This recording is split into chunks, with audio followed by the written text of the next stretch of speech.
ನಾನಿವತ್ತು ಮಾಡೋಕ್ಕೆ ಹೋಗ್ತಾ ಇರೋದು ಮೊಟ್ಟೆ ಗ್ರೇವಿ. ತುಂಬ ಸುಲಭವಾಗಿ 10 ನಿಮಿಷದಲ್ಲಿ ಮಾಡ್ಬೋದು. ಹಾಗೂ ಯಾರೆಲ್ಲ ನನ್ನ ಚಾನಲ್ ನೋಡ್ತಾಯಿದ್ರೋ ದಯವಿಟ್ಟು ಸಬ್ಸ್ಕ್ರೈಬ್ ಮಾಡ್ಕೊಳ್ಳಿ. ಇನ್ನೂ ಹೆಚ್ಚಿನ ವೀಡಿಯೋಗಾಗಿ ಮೊಟ್ಟೆ ಬೇಯೋಕೆ ಇಟ್ಟಿದ್ದೀನಿ. ಆ ಬೇಯೋ ಅಷ್ಟರಲ್ಲಿ ಒಂದು ಚಿಕ್ಕದಾಗಿ ಒಂದು ಮಸಾಲೆಗೆ ಸ್ವಲ್ಪ ಫ್ರೈ ಮಾಡ್ಕೊಬಿಡೋಕು ಕೆಲವೊಂದಷ್ಟು ಐಟಮು. ಅದಕ್ಕೆ ಒಂದು ಗೆಡ್ಡೆ ಈರುಳ್ಳಿ ತೊಗೊಂಡಿದ್ದೀನಿ, ಸ್ಲೈಸಾಗಿ ಹಚ್ಕೊಂಡಿದ್ದೀನಿ. ಈರುಳ್ಳಿ ಹಾಕ್ಕೊಂಡಿದ್ದೀನಿ. ಆ ಈರುಳ್ಳಿ ಜೊತೆಗೆ ಒಂದು ಗೆಡ್ಡೆ ಬೆಳ್ಳುಳ್ಳಿ, ಅರ್ಧ ಇಂಚು ಶುಂಠಿ, ಒಂದು 5ರಿಂದ 6 ಹಸಿಮೆಣಸಿನ್ಕಾಯಿ ಹಾಕ್ಕೊಂಡಿದ್ದೀನಿ. ಅದು ಇಷ್ಟನ್ನು ಸ್ವಲ್ಪ ಎಣ್ಣೆಯಲ್ಲಿ ಫ್ರೈ ಥರ ಮಾಡ್ಕೋತೀನಿ. ಅದ್ರ ಜೊತೆಗೆ ಒಂದು 7ರಿಂದ 8 ಗೋಡಂಬಿ ತೊಗೊಂಡಿದ್ದೀನಿ. ಅದನ್ನು ಹಾಕ್ಬಿಟ್ಟು ನೀಟಾಗಿ ಒಂದು 2 ನಿಮಿಷ ಬಿಸಿ ಮಾಡ್ಕೋತೀನಿ. ಬಿಸಿ ಮಾಡಿಬಿಟ್ಟು ಇದನ್ನು ಎತ್ತಿ ಸೈಡಿಗೆ ಸ್ವಲ್ಪ ಹೊತ್ತಿಟ್ಟು ತಣ್ಣಗಾದಮೇಲೆ ಅದನ್ನು ತೆಗೆದು ಮಿಕ್ಸಿ ಜಾರ್ಗೆ ಹಾಕ್ತೀನಿ. ನೋಡಿ, ಇದೆಲ್ಲ ಮಿಕ್ಸಿ ಜಾರ್ಗೆ ಹಾಕ್ಕೊಂಡು ತಣ್ಣಗಾಗಿರುತ್ತಲ್ಲ, ಬಿಸಿ ಇದ್ದಾಗ ಹಾಕಬೇಡಿ. ಬಿಸಿ ಇದ್ದಾಗ ಹಾಕ್ಕೊಂಡ್ರೆ ಮಿಕ್ಸಿಗೆ ಹೋಗ್ಬಿಡುತ್ತೆ. ಸ್ವಲ್ಪ ತಣ್ಣಗಾದ್ಮೇಲೆ ಮಿಕ್ಸಿ ಜಾರ್ಗೆ ಹಾಕ್ಕೊಂಡು ಅದ್ರ ಜೊತೆಗೆ ಒಂದು ಟೊಮೊಟೊ, ಜಾಸ್ತಿ ಬೇಡ, ಒಂದು ಟೊಮೊಟೊ ಹಾಕ್ಕೊಳ್ಳಿ. ಹಾಗೆ ಸ್ವಲ್ಪ ಕೊತ್ತಂಬರಿ ಸೊಪ್ಪು, ಸ್ವಲ್ಪ ಪುದೀನ, ಇಷ್ಟು ಹಾಕ್ಕೊಂಡು ನುಣ್ಣಗೆ ರುಬ್ಕೊಳ್ಳೋಣ. ನೋಡಿ, ರುಬ್ಕೋತಾ ಇದ್ದೀನಿ ನುಣ್ಣಗೆ. ನೋಡಿ, ಈ ಥರ ನುಣ್ಣಗೆ ರುಬ್ಕೊಳ್ಳೋಣ. ರುಬ್ಬಾದ್ಮೇಲೆ ಈ ಮೊಟ್ಟೆ ಬೆಂದಿತ್ತು ಅಷ್ಟರಲ್ಲಿ ಈ ಮೊಟ್ಟೆ ಎಲ್ಲ ನೀಟಾಗಿ ಬಿಡಿಸ್ಕೊತಾ ಇದ್ದೀನಿ. ಒಂದು 5 ಮೊಟ್ಟೆ ಇದು ಮಾಡ್ಕೊಂಡಿದ್ದೀನಿ, ಬೇಯಿಸ್ಕೊಂಡಿದ್ದೀನಿ ನಾನು. ಒಂದು 5 ಮೊಟ್ಟೆ ಬಿಡಿಸ್ಕೊತಾ ಇದ್ದೀನಿ. ಎಲ್ಲ ಬಿಡಿಸ್ಕೊಂಡು ನೋಡಿ ಒಂದು ಪ್ಲೇಟ್ಗೆ ಎತ್ತಾಕೋತಾ ಇದ್ದೀನಿ. ನೋಡಿ, ಈ ಥರ.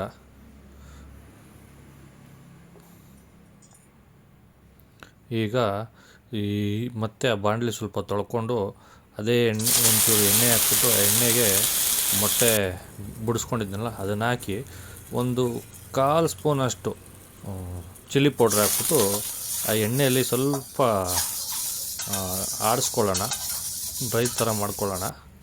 ಆಮೇಲೆ ಅದೇ ಬಾಣಲಿ ಮತ್ತೆ ತೊಳ್ಕೊಂಡು ಸ್ವಲ್ಪ ಎಣ್ಣೆ ಹಾಕಿ 1/4 ಸ್ಪೂನ್ ಜೀರಿಗೆ, 1/4 ಸ್ಪೂನ್ ಸೋಂಪು, 2 ಏಲಕ್ಕಿ, ಅರ್ಧ ಚಕ್ಕೆ, 2 ಲವಂಗ, ಸ್ವಲ್ಪ ಒಂದು ಪಲಾವ್ ಎಲೆ ತೊಗೊಂಡಿದ್ದೀನಿ. ಅಷ್ಟು ಹಾಕ್ತಾಯಿದ್ದೀನಿ ಎಣ್ಣೆ ಕಾದ್ಮೇಲೆ. ಆಮೇಲೆ ಮಸಾಲೆ ರುಬ್ಬಿಟ್ಕೊಂಡಿದ್ನಲ್ಲ, ಮಸಾಲೆ ಹಾಕ್ಕೋತಾ ಇದ್ದೀನಿ. ಮಸಾಲೆ ಹಾಕ್ಬಿಟ್ಟು ನೀಟಾಗಿ ಮಿಕ್ಸ್ ಮಾಡ್ಕೊಳ್ಳೋಣ. ನೀಟಾಗಿ ಮಿಕ್ಸ್ ಮಾಡಿಬಿಟ್ಟು ಆಮೇಲೆ ನಿಮಗೆ ನೋಡಿ, ಚಿಕನ್ ಮಸಾಲ 1 ಸ್ಪೂನ್ ತೊಗೊಂಡಿದ್ದೀನಿ, ಒಂದು 1/4 ಸ್ಪೂನ್ ಧನಿಯಾ ಪುಡಿ ತೊಗೊಂಡಿದ್ದೀನಿ, ಒಂದು 1/4 ಸ್ಪೂನು ಅಷ್ಟು ಚಿಲ್ಲಿ ಪೌಡ್ರ್ ತೊಗೊಂಡಿದ್ದೀನಿ, ಒಂದು 1/4 ಸ್ಪೂನ್ ಅಷ್ಟು ಪೆಪ್ಪರ್ ಪೌಡ್ರು, ಒಂದು ಅರ್ಧ ಸ್ಪೂನ್ ಗರಂ ಮಸಾಲ, ಒಂದು 1/4 ಸ್ಪೂನು ಅರಿಶಿನ ಪುಡಿ ತೊಗೊಂಡಿದ್ದೀನಿ.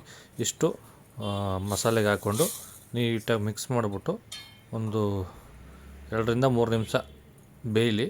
ರುಚಿಗೆ ತಕ್ಕನಾಗಿ ಉಪ್ಪು ಹಾಕ್ತಾಯಿದ್ದೀನಿ. ಸ್ವಲ್ಪ ಕುದಿ ಬಂದ ಮೇಲೆ ನಾನು ಮೊಟ್ಟೆ ಎಣ್ಣೆಯಲ್ಲಿ ಹುರಿದಿಟ್ಕೊಂಡಿದ್ನಲ್ಲ ಅದನ್ನು ಹಾಕ್ತಾಯಿದ್ದೀನಿ. ಹಾಕ್ಬಿಟ್ಟು ಒಂದು ಅರ್ಧ ನಿಂಬೆಹಣ್ಣು, ಒಂದು ಅರ್ಧ ಹೋಳು ನಿಂಬೆಹಣ್ಣು ಹಾಕ್ಕೊಂಡು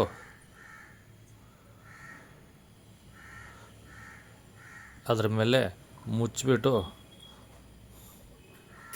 ಬಿಡೋಣ. ಒಂದು ಕುದಿ ಬರಲಿ.